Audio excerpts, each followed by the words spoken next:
بسم الله الرحمن الرحيم.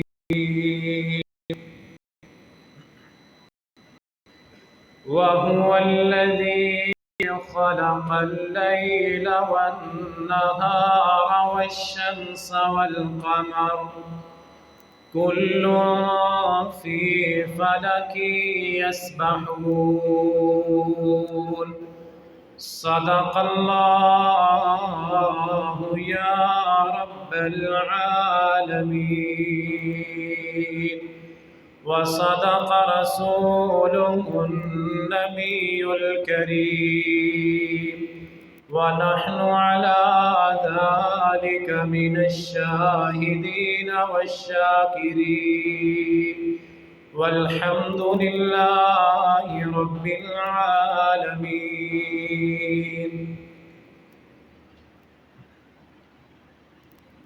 اور وہی ہے جس نے رات اور دن کو، سورج اور چاند کو پیدا فرمایا. یہ سب اپنے مدار میں تیر رہے ہیں، گردش کر رہے ہیں. حمد و ثنا اور تعریفات اللہ وحدہ لا شریک کی ذات کے لیے. درود اور سلام امام الانبیاء، سید کائنات، خاتم النبیین، امام الانبیاء جناب محمد الرسول اللہ صلی اللہ علیہ وآلہ وسلم کی ذات کے لیے. رب تعالیٰ کے حضور دعا کیجئے، جس مقصد اور جس کام کے لیے ہم یہاں جمع ہوئے ہیں، اللہ اس مقصد کو پورا کرنے کی، قرآن اور حدیث کو صحیح معنوں میں بیان کرنے، سمجھنے اور ہمیں عمل کرنے کی توفیق عطا فرمائے. اللہ تعالیٰ نے دن، رات، سورج اور چاند کو پیدا فرمایا، اور اس خالق و مالک نے اپنی ان مخلوقات میں سے جس دن کو چاہا عظمت عطا کر دی، جس رات کو چاہا قدر عطا فرما دی. اس خالق و مالک نے جس وقت کو، جس جگہ کو چاہا عزت اور شرف عطا کر دیا. رات اور دن کو بنانے والا بھی وہ ہے. ان راتوں کو، ان دنوں کو، ان جگہوں کو، ان اوقات کو، اپنی مخلوقات کو عزت اور عظمت بھی عطا کرنے والا وہ ہے. چند مہینے پہلے رمضان گزرا.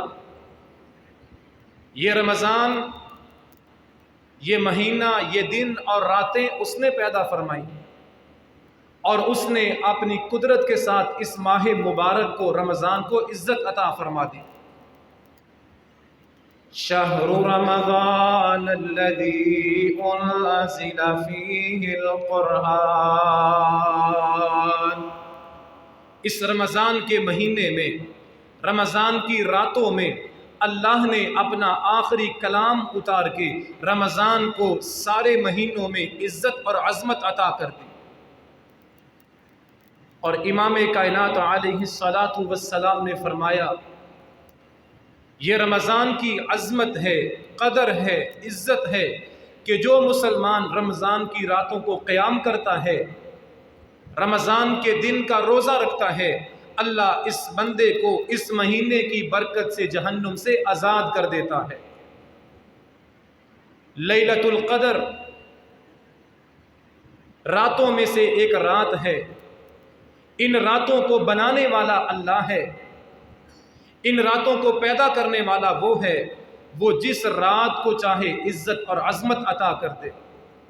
ان راتوں میں سے اس نے عزت، مقام اور عظمت عطا فرمائی ہے لیلۃ القدر کو.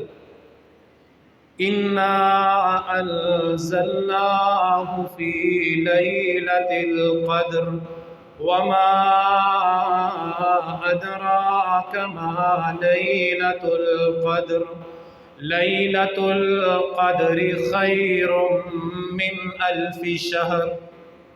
فرمایا یہ لیلۃ القدر کی عظمت ہے، اس رات کا مقام ہے، اس ایک رات کی عبادت 84 سالوں کی عبادت سے بہتر ہے۔ یہ عزت عطا کی ہے اس رات کو خالق و مالک نے۔ جس دن کو چاہے، جس رات کو چاہے، جس جگہ کو چاہے، جس ذات کو چاہے وہ عزت اور عظمت عطا کر دے۔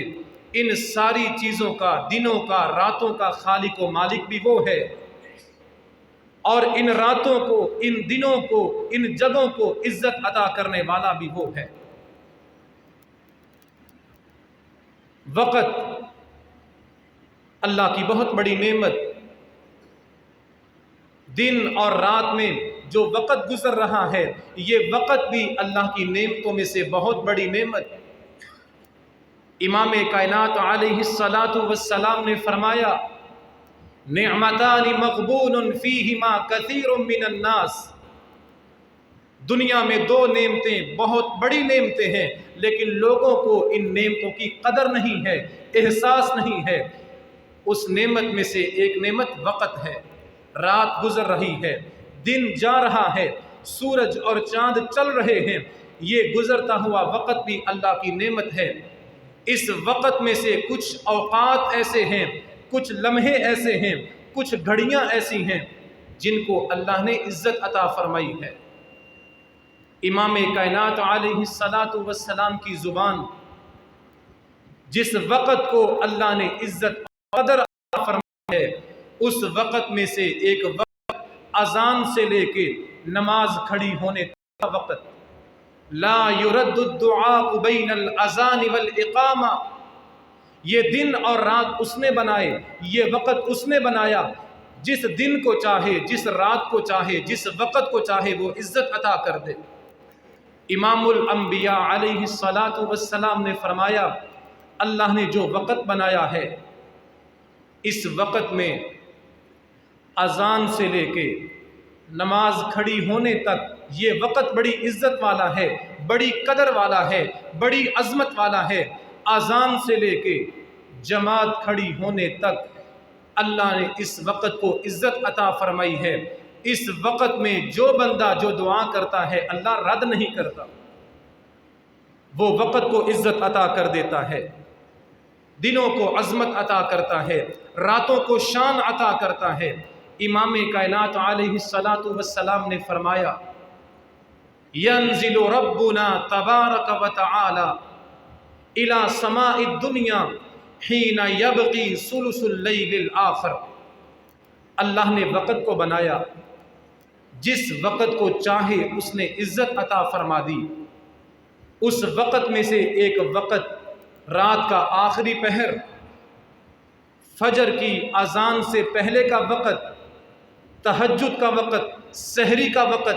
امام کائنات علیہ الصلاۃ والسلام نے فرمایا اللہ نے اس وقت کو عزت اور عظمت عطا فرمائی ہے۔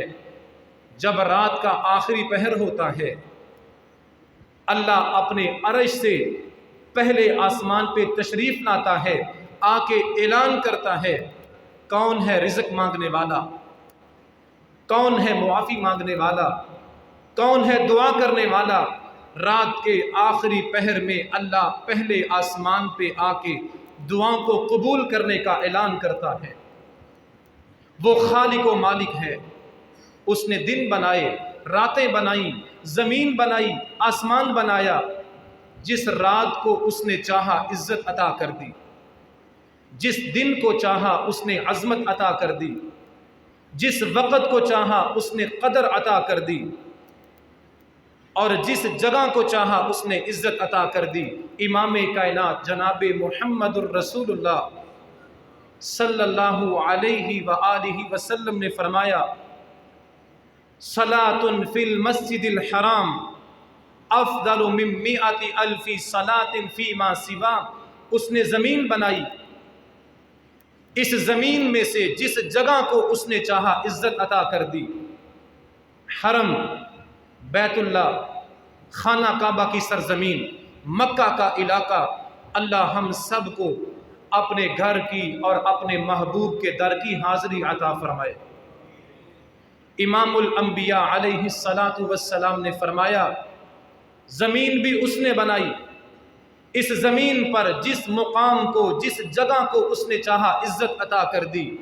خانہ کعبہ کی سرزمین، بیت اللہ کی سرزمین، اللہ نے زمین کے اس ٹکڑے کو، زمین کے اس حصے کو یہ عزت اور عظمت عطا فرمائی ہے۔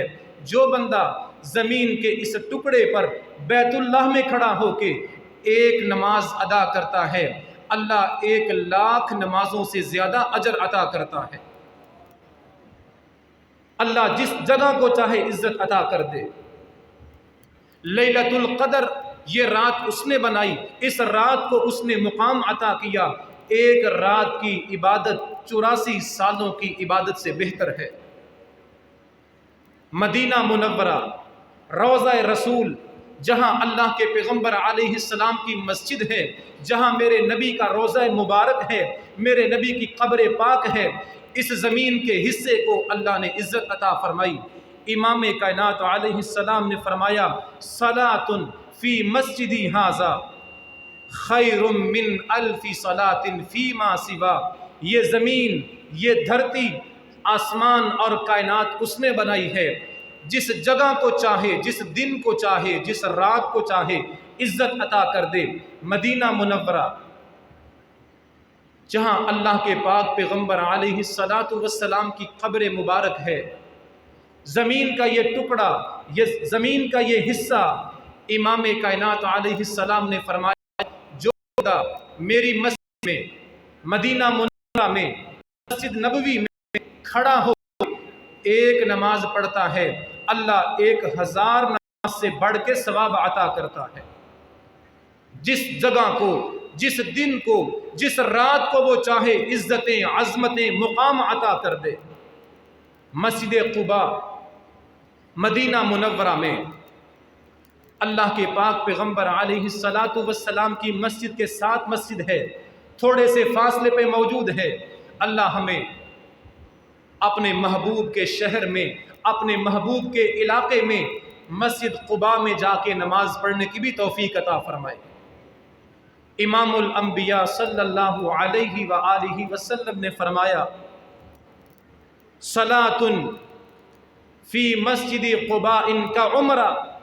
یہ زمین اللہ نے بنائی، یہ دن اللہ نے بنائے، یہ آسمان اور راتیں اللہ نے بنائے۔ جس رات کو، جس دن کو، جس جگہ کو، جس وقت کو اللہ نے چاہا عزتیں عطا کر دی۔ امام الانبیاء صلی اللہ علیہ وسلم نے فرمایا جو بندہ مسجد قباء میں، جو مدینہ منورہ میں ہے، مسجد قباء میں ایک نماز پڑھتا ہے، اللہ اس بندے کو ایک عمرے کا ثواب عطا کرتا ہے۔ یہ زمین کے خطے ہیں، یہ علاقے ہیں، یہ زمین کے ٹکڑے ہیں جن کو اللہ نے عزت عطا فرمائی ہے۔ جس دن کو چاہے عزت دے دے، جس رات کو چاہے شرف عطا کر دے، جس جگہ اور مقام کو چاہے وہ بلندیاں عطا کر دے، وہ خالق و مالک ہے۔ دنوں میں جمعے کا دن امام الانبیاء صلی اللہ علیہ وآلہ وسلم نے فرمایا ان یوم الجمعہ سید الایام واعظمها عند اللہ۔ دنوں میں جو عزت اور عظمت اللہ نے جمعے کے دن کو عطا کی ہے، کسی اور دن کو یہ مقام نہیں ملا۔ جمعے کے دن، اس دن کی عظمت، اس جمعے کے دن کا مقام 5 باتوں کی وجہ سے ہے۔ امام کائنات علیہ السلام کی زبان، نبوت والی زبان نے فرمایا خلق اللہ فیہ آدم۔ جمعہ بڑی عظمت والا ہے، یہ دن بڑی برکت والا ہے، یہ جمعے کی گھڑیاں بڑی شان والی ہیں، اور جمعے کو اللہ نے یہ عزت اس لیے عطا فرمائی ہے تمہارے باپ، انسانوں کے باپ جناب آدم علیہ السلام کو اللہ نے جمعے کے دن پیدا فرمایا۔ وَأَهْبَتَ اللَّهُ فِيهِ آدَمَ إِلَى الْأَرْضِ، جناب آدم کو جنت سے زمین پہ اتار دیا گیا جمعے کے دن۔ فِيهِ تَوَفَّى اللَّهُ آدم، یہ جمعے کے دن کی عظمت ہے۔ تمہارے باپ، ساری انسانیت کے باپ جناب آدم علیہ السلام دنیا سے رخصت ہوئے، فوت ہوئے جمعے کے دن۔ فیہ ساعۃ لا یسأل اللہ العبد فیہا الا اعطا، یہ جمعے کے دن کی عظمت ہے کہ جمعے کے دن جو بندہ اللہ سے دعا کرتا ہے اللہ دعائیں پوری کرتا ہے۔ دعا کیجئے، ہمارے دلوں میں جو بھی دعا ہے، تمنا ہے، آرزو ہے، اللہ ہم سب کی دعائیں قبول فرمائے۔ فیہ تقوم الساعہ، اور جمعے کے دن کی عظمت ہے، جمعے کے دن کی شان اور مقام ہے۔ امام الانبیاء صلی اللہ علیہ وسلم نے فرمایا، جب قیامت کے دن سور پھونکا جائے گا، قیامت کا دن قائم ہوگا، قیامت آئے گی، قیامت بھی جمعے کے دن آئے گی، یہ جمعے کی عظمت ہے۔ اور نبیوں کے امام علیہ السلام نے فرمایا، ما من ملک مقرب ولا سماء ولا ارض ولا جبال ولا ریاح، اللہ کے پاک پیغمبر علیہ السلام نے فرمایا، آسمان، زمین، ہوائیں، پہاڑ، سمندر، یہ بڑی بڑی مخلوقات جمعے کے دن کی عظمت کو سمجھتی ہیں۔ اللہ نے ان ہواؤں کو، آسمانوں کو، زمین کو، پہاڑوں کو، سمندروں کو یہ احساس عطا فرمایا ہے، یہ سمجھ عطا فرمائی ہے۔ یہ بڑی بڑی مخلوقات جمعے کے دن کی عظمت سے واقفیت رکھتی ہیں، یہ بڑی بڑی مخلوقات جمعے کے دن کی عظمت کو جانتی ہیں۔ اور جمعرات کا دن امام الانبیاء صلی اللہ علیہ وسلم نے فرمایا، اللہ جس دن کو چاہے، جس رات کو چاہے، جس جگہ کو چاہے، جس مقام کو چاہے عظمت عزت عطا کر دے۔ یہ ساری چیزیں اس نے بنائی ہیں، زمین بھی، آسمان بھی، دن بھی، رات بھی، وقت بھی، گھڑیاں بھی، وہ خالق و مالک ہے۔ وہ اپنی ان مخلوقات میں سے جس رات کو، جس دن کو، جس جگہ کو چاہے عزت عطا فرما دے۔ جمعے کی رات، جمعرات کی رات، جمعے کے دن سے پہلے جو رات ہے اس کی عظمت ہے، عزت ہے۔ یہ رات اللہ نے بنائی، عزت اور مقام بھی اسی نے عطا فرمایا۔ جناب محمد الرسول اللہ صلی اللہ علیہ وسلم نے فرمایا، ما من مسلم یموت فی یوم الجمعہ او لیلۃ الجمعہ الا وقاہ اللہ فتنۃ القبر۔ یہ جمعرات کی عظمت ہے، جمعرات کا مقام ہے۔ اللہ نے یہ رات بنائی، اس رات کو عزت عطا فرمائی۔ جو مسلمان جمعرات کو یا جمعے کے دن فوت ہوتا ہے، اللہ جمعے کے دن اور جمعے کی رات فوت ہونے والے مسلمان بندے کو قبر کے عذاب سے رہائی عطا کر دیتا ہے۔ دعا کیجئے اللہ ہمیں زندگی عطا فرمائے خیر اور سلامتی والی، امن اور خوشی والی، برکت اور شفا والی، اور جب دنیا سے جانے کا وقت آئے اللہ ہمیں سلامتی والی اور اپنی رضا والی موت عطا فرمائے۔ جمعے کا دن، جمعے کی رات، اللہ نے یہ عزت دی ہے، عظمت دی ہے، مقام دیا ہے، شرف عطا فرمایا ہے۔ جمعے کی رات اور جمعے کے دن فوت ہونے والے بندے کو اللہ قبر کے عذاب سے محفوظ کر لیتا ہے۔ یہ دن، یہ رات، یہ زمین آسمان اللہ نے بنائے، وہ جس دن کو، جس رات کو، جس جگہ کو چاہے عزت عطا فرما دے۔ ان دنوں میں سے میرے قابل قدر نوجوان دوستو، عزت کے لائق بزرگوں، انتہائی احترام کے قابل میری ماں اور بہنوں، اللہ نے جو دن پیدا فرمائے، ان دنوں میں سے، اس وقت میں سے بہت عظمت والا، فضیلت والا، ثواب والا، عزت والا وقت اور دن یہ دن ہے یکم ذوالحجہ سے لے کے 10 ذوالحجہ تک۔ آج ہم جو دن گزار رہے ہیں، ذوالحجہ کے پہلے 10 دن عظمت والے، عزت والے، شان والے ہیں، آدھے گزر گئے، آدھے باقی رہ گئے۔ دعا کیجئے جو باقی ہیں اللہ ان میں نیکیاں کمانے کی توفیق عطا فرمائے۔ امام الانبیاء، خاتم النبیین، حضرت محمد مصطفیٰ صلی اللہ علیہ وسلم نے فرمایا، افضل ایام الدنیا ایام العشر۔ دن اللہ نے بنائے، راتیں اللہ نے پیدا فرمائی، جس رات کو، جس دن کو چاہا اس نے عزت عطا فرما دی۔ دنیا کے تمام دنوں سے زیادہ عظمت والے اور شان والے دن اللہ نے ذوالحجہ کے پہلے 10 دن بنائے ہیں۔ جو فضیلت، جو عظمت اور مقام ان 10 دنوں کو اللہ نے عطا فرمایا، کسی اور دن کو یہ عظمت نہیں ملی۔ ایام العشر، ذوالحجہ کے پہلے 10 دن اسلامی مہینے کی، ذوالحجہ کی پہلی تاریخ سے لے کے 10 تاریخ تک، یہ 10 دن اللہ نے ان کو عزتیں، عظمتیں، مقام اور شان عطا فرمایا۔ نبی مکرم حضرت محمد الرسول اللہ صلی اللہ علیہ وسلم نے فرمایا، مل عمل فی ایام افضل منہا من ہذہ۔ آنوں میں، ربیع الاول میں، محرم میں، سفر میں، جمادی الاول میں، جمادی الثانی میں نیکیاں کرتا ہے، ہر مہینے میں نماز پڑھتا ہے، ہر مہینے میں قرآن پڑھتا ہے، ہر مہینے میں صدقہ کرتا ہے، لیکن جو اجر اور ثواب ذوالحجہ کے پہلے 10 دنوں میں ہے، یہ اجر اور ثواب کسی دن میں نصیب نہیں ہوتا۔ ان 10 دنوں میں نماز پڑھنے کا، صدقہ کرنے کا، قرآن پڑھنے کا، اللہ کا ذکر کرنے کا جو اجر اور ثواب ہے، ان 10 دنوں کی نیکی، ان 10 دنوں کا ثواب کسی اور دن میں نصیب نہیں ہوتا۔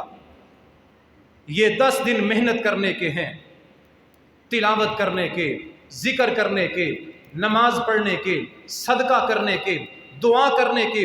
یہ 10 دن اللہ نے اگر مجھے اور آپ کو عطا فرمائے ہیں، یہ اللہ کی طرف سے تحفہ اور غنیمت ہے۔ اللہ نے صحت دی ہے، سلامتی عطا فرمائی ہے، جوانی عطا فرمائی ہے، اور صحت کی حالت میں اللہ نے ذوالحجہ کے پہلے 10 دن عطا فرما دیے۔ یہ دن جہنم سے آزادی کے ہیں، یہ 10 دن جنت کو پانے کے، اللہ کو منانے کے ہیں۔ سعید بن جبیر رحمت اللہ علیہ، صحابہ کے شاگرد، صحابہ سے دین پڑھنے والے، ان 10 دنوں کی عظمت کے بارے میں بیان کرتے ہیں۔ اذا دخل ایام العشر اجتہد اجتہادا شدیدا، کہ صحابہ کرام کا رویہ یہ تھا، صحابہ کرام کی عادت یہ تھی، صحابہ کرام کا معمول یہ تھا، جب ذوالحجہ کا چاند طلوع ہو جاتا، ذوالحجہ کے پہلے 10 دن کا آغاز ہو جاتا، صحابہ نیکیوں کی طرف دوڑنا شروع کر دیتے، محنت کرتے، راتوں کو جاگتے، دن کو تلاوت کرتے، صدقہ کرتے، اللہ کا ذکر کرتے۔ صحابہ کرام ان 10 دنوں میں محنت کیا کرتے تھے نیکی کو کمانے کے لیے۔ اللہ ہمیں بھی دنیا کی مصروفیات میں سے، دنیا کے کاموں میں سے وقت نکال کے ان 10 دنوں کی قدر کرنے کی توفیق عطا فرمائے۔ یہ 10 دن عظمت والے، شان والے، نیکی کمانے والے، اللہ کو منانے والے، ان دنوں میں اللہ کا ذکر کیجئے۔ امام الانبیاء صلی اللہ علیہ وسلم نے میرے نوجوان دوستوں اور بھائیوں، قابل قدر ماں اور بہنوں، میرے اور آپ کے نبی نے صلی اللہ علیہ وسلم ان 10 دنوں میں ہمیں وظیفے بتا دیے۔ ان دنوں میں کیا پڑھنا ہے، کون سا ذکر کرنا ہے، ان دنوں کا ثواب کمانے کے لیے، ان دنوں سے فائدہ اٹھانے کے لیے، ان دنوں میں رب کی رضامندی کو پانے کے لیے میرے اور آپ کے پیغمبر نے وظیفہ بتا دیا، عمل بتا دیا۔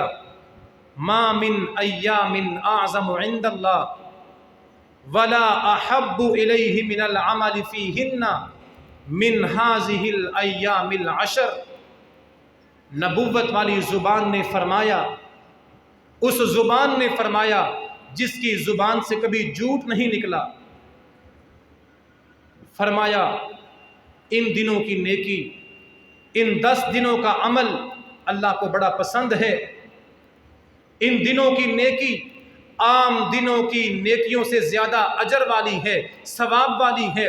ان دنوں کی نیکیوں پر اللہ عام دنوں کی نیکیوں سے زیادہ خوش ہوتا ہے۔ اب کیا کرنا ہے؟ نبی کا کلمہ پڑھنے والوں نے، نبی کے ساتھ محبت کرنے والوں نے، نبی کی امت نے ان 10 دنوں میں کون سا وظیفہ کرنا ہے؟ ان 10 دنوں کی عظمت کو پانے کے لیے، ثواب کو حاصل کرنے کے لیے امام الانبیاء علیہ السلام نے فرمایا فَأَكْثِرُوا فِيهِنَّ مِنَ التَّهْلِيلِ۔ جو میرا امتی ان دنوں کا ثواب پانا چاہتا ہے، ان 10 دنوں میں اپنی زبان سے کثرت سے پڑھے لا الہ الا اللہ۔ کیا وظیفہ بتایا؟ ایک مرتبہ پڑھیں لا الہ الا اللہ۔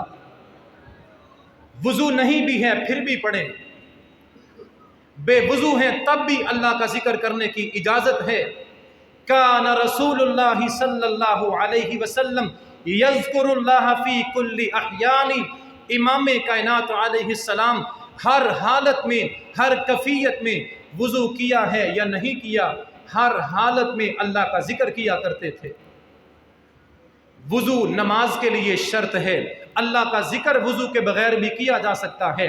امام الانبیاء علیہ السلام نے فرمایا یہ عظمت والے دن، اللہ کے محبوب دن، اللہ کے پیارے دن، نیکیاں کمانے کے دن، اللہ کو منانے کے دن، میری امت کے بچوں، میری امت کے نوجوانوں، میری امت کے بوڑھوں، میری امت کی خواتین، فَأَكْثِرُوا فِيهِنَّ مِنَ التَّهْلِيلِ۔ جو دن باقی رہ گئے ہیں، ان دنوں کا ثواب اگر کمانا چاہتے ہیں، اس مہلت سے، اس غنیمت سے، اللہ کی اس نعمت سے فائدہ اٹھانا چاہتے ہیں، من التحلیل، ان دنوں میں چلتے پھرتے پڑھا کرو لا الہ الا اللہ، لا الہ الا اللہ۔ یہ ان دنوں کا وظیفہ ہے جو میرے نبی نے بتایا ہے صلی اللہ علیہ وسلم۔ دوسرا وظیفہ والتکبیر۔ یہ ذوالحجہ کے 10 دن عظمت والے، شان والے، مقام والے، ان دنوں کی اگر فضیلت پانا چاہتے ہو والتکبیر، کثرت سے پڑھو اللہ اکبر، اللہ اکبر، اللہ اکبر، لا الہ الا اللہ، اللہ اکبر۔ یہ وظیفے میرے نبی نے بتائے جو ان دنوں میں اللہ کے پیغمبر کیا کرتے تھے صلی اللہ علیہ وسلم۔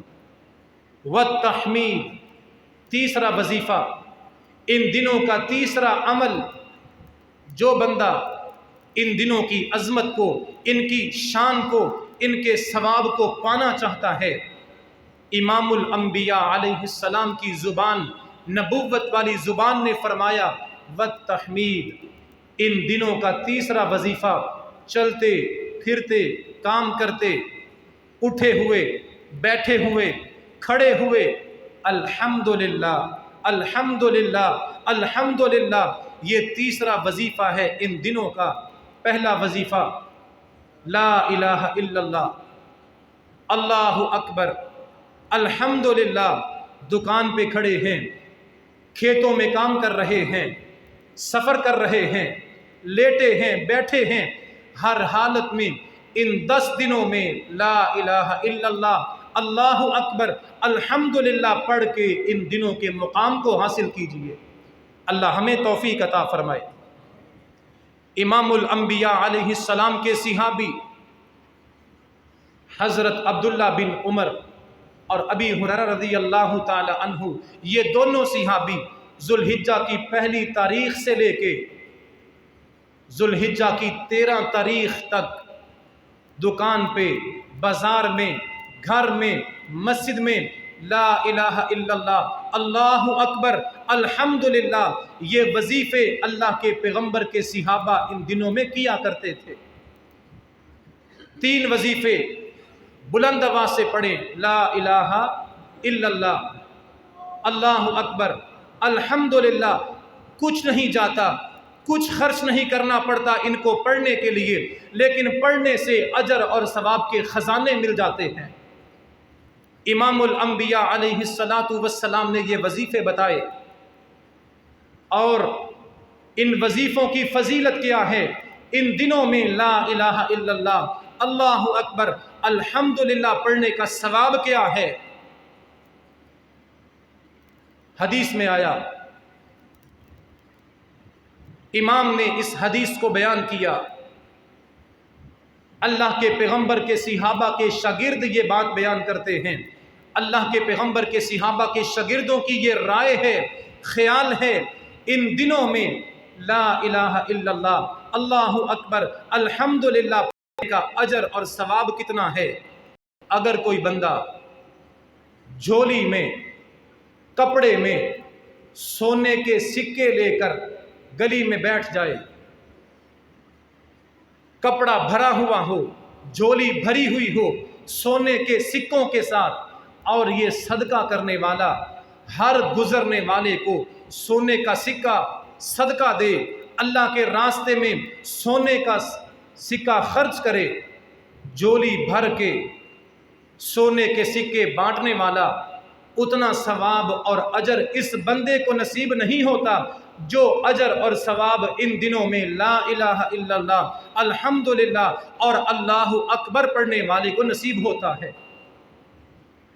اجر اور ثواب کو پانے کے خزانے، پہلا کام ان دنوں میں جو باقی ہیں اللہ کا ذکر کیجئے، اپنی زبانوں کو اللہ کے ذکر سے تر کیجئے، لا الہ الا اللہ، اللہ اکبر، الحمدللہ، یہ 3 وظیفے جو امام الانبیاء علیہ السلام نے بتائے۔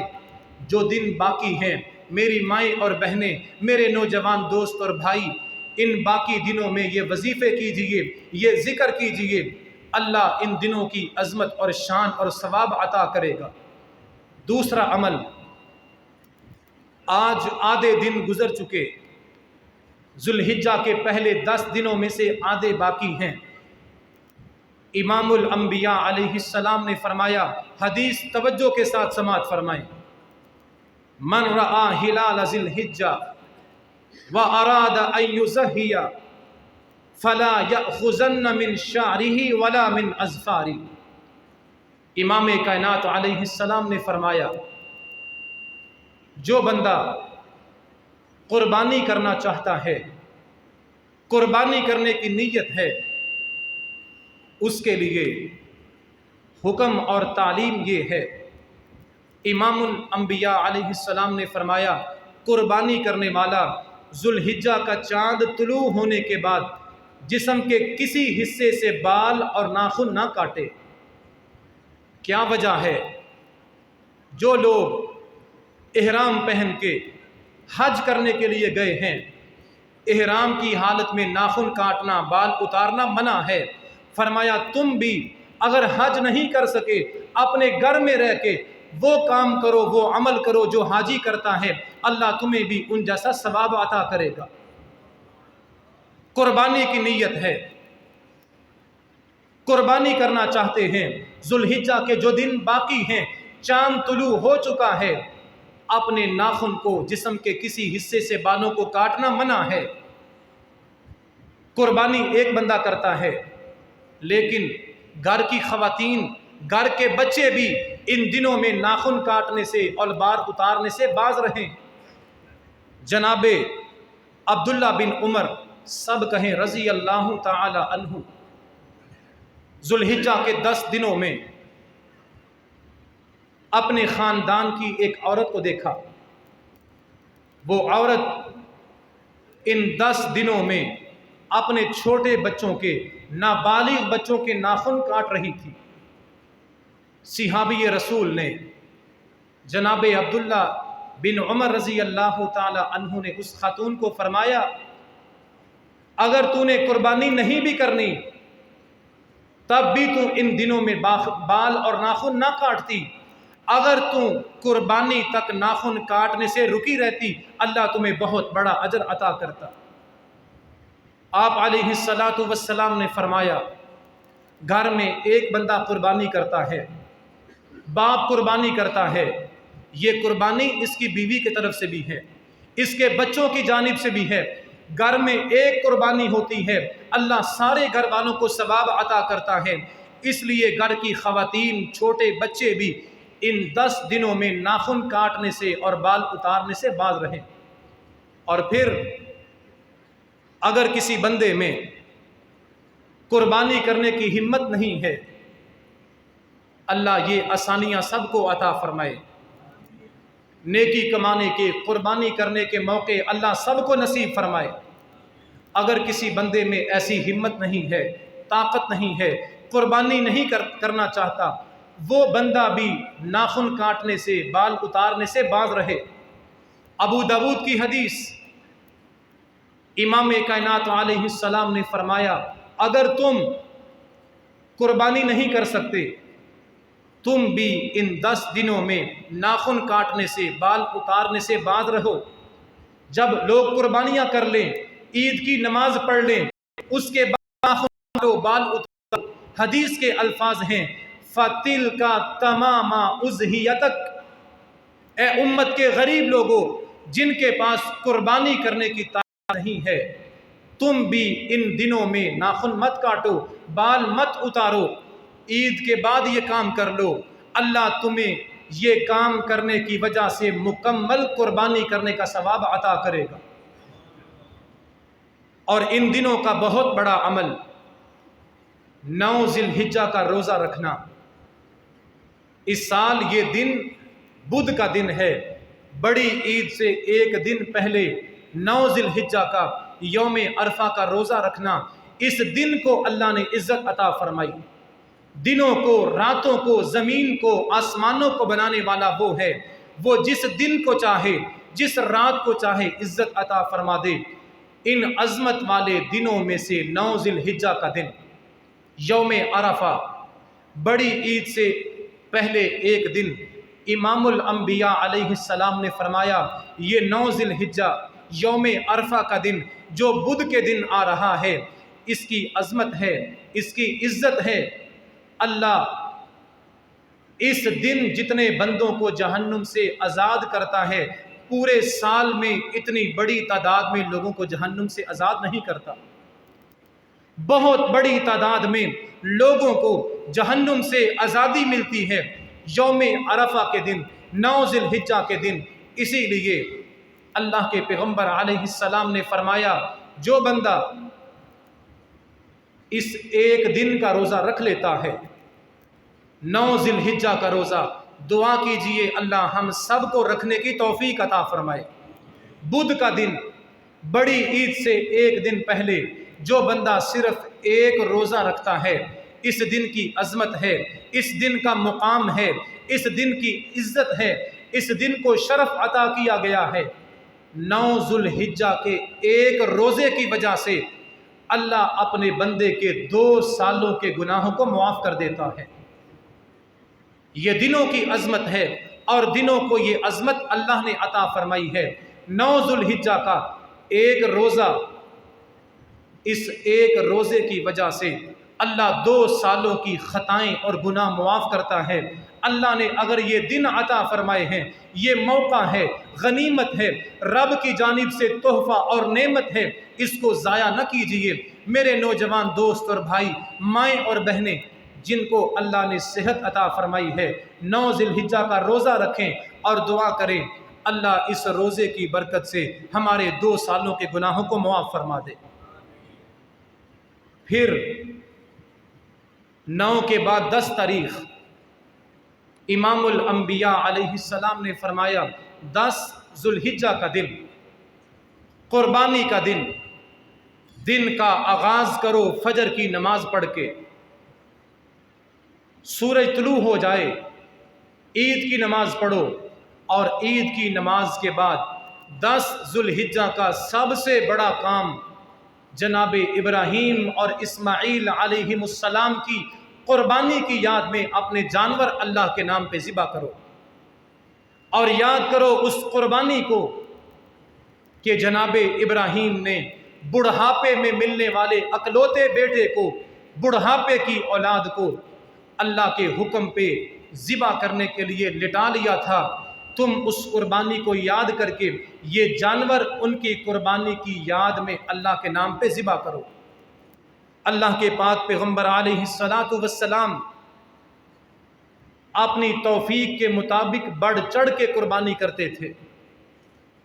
آپ نے قربانی کے موقع پر 2 جانور بھی ذبح فرمائے، اور وہ دن بھی آیا، وہ موقع بھی آیا جب اللہ نے مال غنیمت عطا فرمایا، نبی کو سلطنت عطا فرمائی، اسلام کو عزتیں عطا فرمائیں، مسلمانوں کو اللہ نے غنی کر دیا۔ وہ دن بھی اللہ کے پیغمبر علیہ السلام کی زندگی میں آیا تھا۔ میرے نبی نے 100 اونٹ اللہ کے راستے میں قربانی کیا تھا۔ ایک کی ہمت ہے ایک کیجئے، 10 کی توفیق ہے 10 کیجئے، 40 کی توفیق ہے 40 کیجئے اللہ کے نام پہ، اور غریبوں میں بانٹ کے غریبوں کی دعائیں سمیٹ لیجئے۔ اور یہاں پہ ایک اور نکتہ، ایک اور بات جو ہمیں حدیث سے ملتی ہے، یہ قربانی کا موقع خوشیاں بانٹنے کا موقع ہے، لوگوں کو ہمدردیاں بانٹنے کا موقع ہے، غریبوں پہ احسان کرنے کا موقع ہے، محتاجوں پہ نیکی کرنے کا موقع ہے۔ اگر اللہ نے 10 جانور ذبح کرنے کی توفیق دی ہے، بڑا حسین طریقہ، بڑا پیارا طریقہ میرے نبی نے بیان فرمایا۔ صحیح بخاری کی حدیث، علیہ السلام جناب عقبہ بن عامر رضی اللہ تعالی عنہ بیان کرتے ہیں، یہ نکتہ ہے، یہ سبق ہے، یہ پیغام ہے جو حدیث سے ملتا ہے، امت کے لیے اصلاح ہے، امت کے لیے خیر خواہی ہے۔ جناب عقبہ ابن عامر فرماتے ہیں، نبیوں کے امام علیہ السلام کے پاس عید کے موقع پر کئی جانور قربان کرنے کی توفیق موجود تھی۔ 15-20 جانور آپ ذبح کرنا چاہتے تھے، آپ نے اپنے گھر میں 1 جانور ذبح کیا اور بقایا جانور صحابی کو دیا، کہا جاؤ مدینے کے غریبوں میں بانٹ کے آؤ، یہ جانور میں ذبح کر رہا ہوں لیکن غریبوں کے گھر میں قربانی ہوگی، غریب کا بچہ خوش ہو جائے گا۔ یہ خوشی بانٹنے کے دن ہیں، دکھلاوے کے دن نہیں۔ 20-20 جانوروں کی لائنیں لگی ہیں، حویلی قربانیوں سے بری ہے، سٹیٹس لگ رہے ہیں، سوشل میڈیا بھرا پڑا ہے۔ قربانی اخلاص کا نام ہے، قربانی تقوی کا نام ہے، قربانی للہیت کا نام ہے، قربانی رب کو خوش کرنے کا، اللہ کے بندوں پہ احسان کرنے کا نام ہے۔ یہ سٹیٹس لگانے کا، شوخی مارنے کا، دکھانے کا نام نہیں ہے۔ آپ نے 20 کرنی ہیں، اللہ 20 کا ثواب عطا کرے گا، لیکن 2 قربانیاں گھر میں کریں، بقایا اپنی طرف سے کسی غریب کو تحفہ دے دیں، غریب کے بچے خوش ہوں گے، اللہ اجر آپ کو بھی عطا کرے گا اور خوشی آپ کی وجہ سے غریب کو بھی عطا کرے گا۔ حدیث صحیح بخاری کی، ان النبی صلی اللہ علیہ وسلم غنما اعطاہ غنما یقسماہ علی صحابتہ، اللہ کے پیغمبر نے جناب عقبہ بن عامر کو 20-30 جانور دیے، کہا لے جاؤ مدینے کی گلیوں میں، دیکھو کون سا گھر غریب ہے، پورا پورا سال لوگوں کو بکرے کا گوشت نصیب نہیں ہوتا، لوگوں کے بچے ترس جاتے ہیں۔ جاؤ مدینے کی گلیوں میں، بیوہ بھی ہیں، یتیم بھی ہیں، محتاج بھی ہیں، فقیر بھی ہیں، مسکین بھی ہیں۔ قربانیاں محمد کر رہا ہے علیہ السلام، یہ محمد کی طرف سے قربانی غریبوں کے گھر میں ہوگی، اللہ ثواب اپنے نبی کو عطا کرے گا اور خوشی غریب کا بچہ محسوس کرے گا۔ یہ احساس کا نام ہے، شوخی کا نام نہیں، یہ اخلاص کا نام ہے۔ اگر اللہ نے توفیق دی ہے، رات کے اندھیرے میں جائیں، نمازیوں میں سے، جمعہ پڑھنے والوں میں سے، مسلمانوں میں سے، محبت کرنے والوں میں سے اپنے قربانی کے جانور کی رسی کسی غریب اور یتیم کو پکڑا کے آئیں، دل سے دعائیں دے گا، اللہ زندگی میں شفائیں اور برکتیں اتارے گا۔ شفائیں صرف دعاؤں سے نہیں ملتی، شفائیں صرف ہسپتالوں سے نہیں ملتی، کچھ بیماریوں کے علاج غریبوں کی دعاؤں سے ہوتے ہیں۔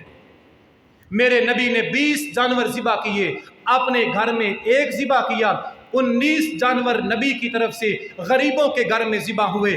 یہ احساس ہے جو قربانی ہمیں سکھاتی ہے، یہ درد ہے، یہ خوشیاں ہیں جو دین بانٹتا ہے، مسلمانوں کا نبی سکھاتا ہے۔ قربانی صرف دکھاوا اور ریاکاری نہیں، قربانی یہ ہے کسی غریب، کسی یتیم کے چہرے پہ آپ کی وجہ سے خوشی آ جائے، یہ سب سے بڑی قربانی ہے۔ غریبوں کی بیٹیاں شادیاں ہو جاتی ہیں، گھروں میں چلی جاتی ہیں، چھوٹے چھوٹے بچے ہوتے ہیں، بچے خواہش کرتے ہیں، ڈیمانڈ کرتے ہیں، مطالبہ کرتے ہیں، ماں ہم نے عید پہ نانا کے گھر میں جانا ہے۔ ماں چپ کر جاتی ہے، اپنے دل کا درد چھپا لیتی ہے کہ باپ نے گھر میں قربانی نہیں کی، باپ پریشان ہوگا۔ بیٹیاں بڑی عید پہ ماں باپ کے گھر میں نہیں آتی، حالات کمزور ہیں، باپ نے قربانی نہیں کی، باپ کو دکھ ہوگا، بیٹی آئی ہے، گوشت تھوڑا ہے، اور اگر باپ قربانی کرے ساری بیٹیاں خوشی سے آتی ہیں، بچے آتے ہیں، نواسے آتے ہیں، خوشی کے ساتھ جھومتے ہوئے آتے ہیں کہ نانا نے قربانی کی ہے۔ بیٹیوں کو چاہ ہوتا ہے، بیٹی کو خوشی ہوتی ہے، ہمارے باپ نے قربانی کی ہے، سارا خاندان خوشی کے ساتھ جمع ہو جاتا ہے۔